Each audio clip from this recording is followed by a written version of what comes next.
25 லட்சம் பார்க்கலாம். 25 லட்சம் வரும். அண்டு வந்து கருமையா இருக்கும். பப்பாசினாட எல்லாரும் பகுடி பண்ணது கான்ற பப்பாசியே நட்டேன். இது வந்து 8 அடி கொண்டு தான் நடுறோம் நாங்கள். வணக்கம், நான் தர்மா. நான் இப்போ எங்கே நிற்கிறேன்டா, யாழ்ப்பாணத்தில் சிறுப்பட்டி பிரதேசத்தில் நிற்கிறேன். இந்த சிறுப்பட்டி பிரதேசத்தை பார்த்தீங்கன்னா இதில் வந்து ஒரு பப்பாசி பழ தோட்டம் ஒன்று இருக்கு. இந்த பப்பாசி பழ தோட்டம் தொடர்பான விடயங்களை தான் இன்றைக்கு பகிர்ந்து கொள்ள போறேன். தொடர்ந்தும் இந்த காணொலியை இதுவரை பாருங்கள். இந்த தோட்டத்தை பார்த்தீங்கன்னு சொன்னால் இதில் வந்து ஒரு சிறிய ஒரு வீடு இருக்குது. இங்கே வந்து ஒரு கிணறு ஒன்று இருக்குது. இந்த கிணத்துல இருந்தால் இந்த தோட்டத்தில் வந்து நீர் இறைக்கணும். இப்போ தான் தண்ணி அடித்து கொண்டிருக்கு.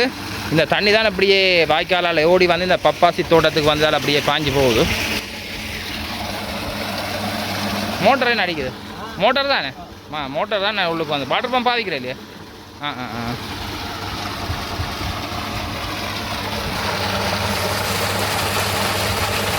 இதில் வந்து எல்லாம் காயா இருக்கு.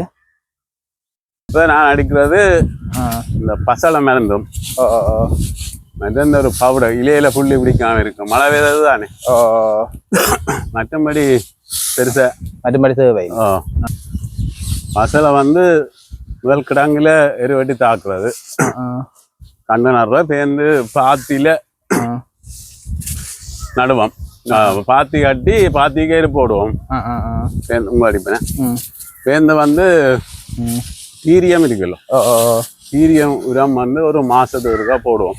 ஒரு மாசத்துக்கு தான் போடுவோம். இந்த கண்டு வந்து கருமையா இருக்கும். கருமையா இருந்தா தான் காய்க்கும். இப்ப காய்ச்சி விட்டுட்டு பேருந்து பழையபடி கருமை வந்து நீ காய்க்கும். அப்ப வந்து எங்களை நல்ல லாபம். வேற ஒரு நிறைய தான் நானிஞ்ச பப்பாசினாட எல்லாரும் பகுடி பண்ணது கான்ற பப்பாசியே நட்டேன். வேந்து பகுடி பண்ண எல்லாருமே வேந்து இப்போ பப்பாசி நட்டு வச்சு தாங்களே நட்டு வச்சு. இது போல எத்தனை ஏக்கர்ல நீங்க இது பயிரிட்டு இருக்கீங்க? இது வந்து 1 ஏக்கர் வரும். 1 ஏக்கர் வரும். எத்தனை கண்டு இதுக்கு நிற்குது? இதுக்கு 550 நிலையம் இருக்கு. அகல பட்டா பாதிக்குமா? பவுடர் தானே வரும். நாங்கள் அதுக்கேற்ற மாதிரி ஆளுக்கு படாம காத்துக்கு எதிராக தான் இந்த இப்படி தான் அடிக்கிறாரு. சரி, ஆளில் படாம மற்றபடி கணக்க மருந்து அடிக்கிறே இல்லை. இது பப்பாசி எப்படி நடவணும்? எத்தனை அடி கொண்டு நடவணும்? இது வந்து 8 அடி கொண்டு தான் நடுறோம் நாங்கள். 8 அடி கொண்டு நடுறோம். 8 அடி கொண்டு ஒரு முளத்துக்கு கிழங்க வெட்டி ஒரு அரை கடம் எரு போட்டுட்டு இப்போ எந்த ஒரு 2-3 தண்ணி இறைக்கணும்.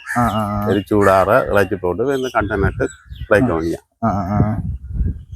எத்தனை நாளைக்கு ஒரு திருப்பி இறைப்பீங்க? இறைப்பு 4 நாளைக்கு ஒரு இறைக்கணும். 4 நாளைக்கு ஒரு சேர்ந்து கண்டு காய்க்கத்து வாங்கினா கூடாது. 5 நாளைக்கு ஒருக்கா தான் இறைக்கும். ஒரு சீசன்ல நீங்க பயிரிட்டு செய்யறீங்கன்னு சொன்னா கிட்டத்தட்ட எவ்வளவு அதுல வருமானம்? ஒரு சீசனுக்கும் ஒரு கண்டு வச்சு செய்ய அதுல வந்து எவ்வளவு கிட்டத்தட்ட வருமானம்? 1 ஏக்கர்னா எப்படியும் ஒரு விலை வித்துன்னு சொன்னா ஒரு 25 லட்சம் பார்க்கலாம். 25 லட்சம் வரும். விலை ஒரு 5 வேண்டா அதுக்கேற்ற விலை தான் வரும். அதுக்கேற்ற விலை தான் வரும். எப்படியும் காய்க்கிறது வாங்கினா 6 மாசம் 1 வருஷத்துக்கிட்ட பழம் ஆகும். சரி, அப்ப அதுக்கேற்ற மாதிரி விலை தானே வரும். அதுக்கேற்ற கூடும் குறையும். நடுவா குறைவா இருந்தேன்னா பழம் விற்கும். நடுவா வந்து கூடினா கொஞ்சம் பழம் குறைவா தான் வந்து குறைஞ்சிருங்க. இங்க வந்து ஹீல்ஸும் காகல்ஸும் தான் எடுக்கிறது. அது நாங்கள் கொண்டே கொடுப்பதில் வியாபாரி வந்து அஞ்சு கொண்டு போவேன். அப்படியே வந்து அஞ்சு கொண்டு போவேன். நாங்கள் ஒன்றும் செய்யறதில்ல. அதே ஆஞ்சு நாங்கள் நெருக்கம் வந்தா சரி. இதுக்கு வந்து நோய் என்ன நோய் கூட? இதுக்கு அந்த வெள்ள நோய் தான் வரும். மற்ற இந்த அழுக்கணவன் வரும். இது முதல் வெள்ளம் இந்த மழை கடந்து கொஞ்சம் வெள்ள நோய் வந்து சேர்ந்து இப்போ எல்லாம் திருந்திடுச்சு. வெயில் அழுக்கணவன் தான் வரும். அழுக்கணவனுக்கு பார்த்து மருந்து இருக்கு, வேண்டி அடிச்சா சரி.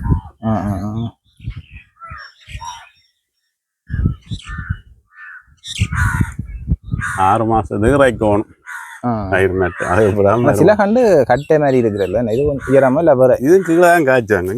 இதெல்லாம் காய் இங்கே இதுலாம் காய்ச்சி அடையாளம். இதெல்லாம் காய்ச்சி அதுல இருந்து காய்ச்சி கொண்டு வந்தோம். அது நட்டு இப்போ 7-8 மாசம் ஆச்சு. வளர்ந்து வந்துட்டு இப்போ காய் குழஞ்சிட்டு இனி மேலே தொடர்ந்து காய்க்கும். தொடர்ந்து காய்ச்சி கொண்டு போகணும். என்ன எவ்வளோ காலம் இந்த மாதிரி அன்னைக்கு? இது ஒரு 6-7 மாசம் நிற்கும். 6-7 மாசம் நிற்கும். இந்த மாதிரி முடிஞ்சு மட்டும் நிற்கும். அதுக்கு பிறகு அவங்க ஆயம் பஞ்சப்படுவாங்க. உயரம் சொன்னா கஷ்டம். வேற மழைக்கும் கொஞ்சம் விலை குறையும். என்ன அப்படி மழைக்கு இந்த முறை மழைக்கு விலை குறையல என்ன மழைக்கு தான் 100 ரூபாய் இல்லாம மழைக்கு தான் 100 ரூபாய் இருக்காது. அந்த சீசன் இல்லாம இல்லை போயிடுச்சு. இனி இந்த மோட்டார் வசதி உள்ளவங்க எல்லாம் கூடுதலாக செய்ய பார்ப்பாங்க. ஏன்டா இறப்பு கூட தானே 6 மாசம் உரைக்கிறேன்டா மண்ணெண்ணச்சில. அதுக்காக எல்லாரும் வந்து மோட்டார் வசதி உள்ள செய்வேன்.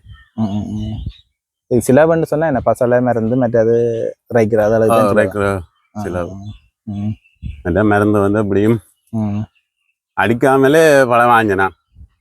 போன வருஷம் அடிக்காமலே ஒரு தடவை ஆஞ்சு இப்போ எந்த ஆளுக்கு பிடிச்சா போல மேலுக்கு போனா அவனு செய்யல தானே. மற்றபடி இதுக்கு பெருசா மருந்தடி இல்லை. வெள்ள நோய் பிடிச்சா ஒன்றும் செய்யல. அடிக்கத்தான் அது ஒரு வைரஸ் தானே. அதுக்கு மருந்து இல்லை. மருந்தும் இல்லை. தானே எடுபட்டா சரி, இல்லாட்டிக்கு ஒன்றும் இல்லை. சரி ஐயா, நிறைய விளக்கம் சொன்ன நீங்கள். நன்றி. சரி சரி, நன்றி. பாருங்க இந்த மரங்கள் எல்லாம் எப்படி காய்ச்சிருக்குன்னு சொல்லி பாருங்க. உண்மையிலே இந்த பப்பாசி தோட்டத்தை பார்க்க வந்து நல்லா தான் இருக்கு. வடிவா வந்து பராமரிக்கணும், நல்லா வந்து வச்சிருக்கணும். நீங்களும் தேவைன்னு சொன்னா உங்களோட வீடுகளில் வந்து 1 மரம் 2 மரம் வச்சிங்கன்னு சொன்னா உங்களோட வீட்டுக்கு வந்து பல தேவைகளை ஓரளவு பூர்த்தி செய்யக்கூடிய மாதிரி இருக்கும் நினைக்கிறேன். இதோட வந்து இந்த காணொலியை நிறைவு செய்து கொள்றோம். தொடர்ந்து உங்களோட இணைந்திருங்கள். நன்றி, வணக்கம்.